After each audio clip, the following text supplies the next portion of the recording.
Hi mga mami! So, sino dito ang manganganak ng January at ano ba ang qualifying period ng mga manganganak ng January, February, and March? So, I'll be using SSS Maternity Benefits Calculator and this video is para sa mga voluntary member. So, pwede nyo akong sabayan, punta lang kayo dito sa ssmaternitybbenefitscalculator.com and ilagay nyo lang yung member type nyo. So, for member type, I'll be doing voluntary member. And then maternity case under normal delivery or CS delivery. So pareho lang sila ha, yung leave duration nila 105 days lang. And then enter natin yung expected due date natin which is para sa mga team January 2027. So qualifying period. So ang qualifying period nyo mga Mima is October 2025 to September 2026. You need to have at least 3 months posted contribution para mag-qualify kayo.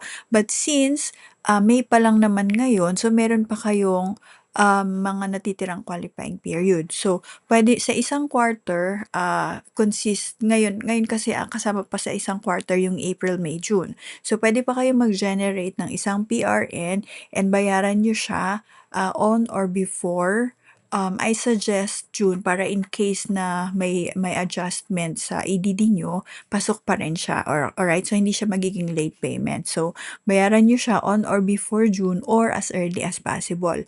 And then yung July, August, September nyo, bayaran nyo siya on or before September. But again, I usually recommend na bayaran nyo siya as early as possible. So, magkano ba yung pwede mong bayaran? Or paano ba natin makukuha yung max mat ben na 70,000? So, kung halimbawa, 3,000. 3,000 ang pinaka-maximum monthly salary credit na kinakalculate ni SSS. So, above this, mapupunta na siya sa mandatory pension fund nyo.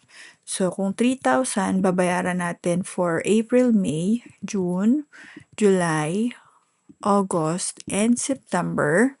So, ito yung estimate na pwede mong makuha kay SSS as your maternity benefit. So, kung halimbawa, sabihin na natin na kulang yung pera natin or wala tayong extra fund para magbayad ng ganito kalaki, pwede naman, ang pinakamababa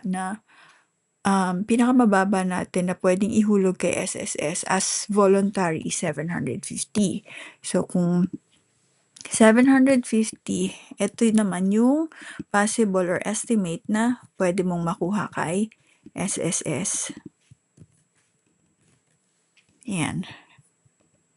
So, 17,500. Now, kung halimbawa, wala kang fund or ito lang yung nakayanan mo ng April or sa April, ito lang yung kaya mong bayaran ng April and then April, May, June, and then July, let's say, nagkaroon ka na ng extra fund, pwede mo siyang baguhin na since under voluntary naman kayo, so pwede mo siyang baguhin yung contribution mo. So, ito yung estimate na pwede mong makuha kay SSS.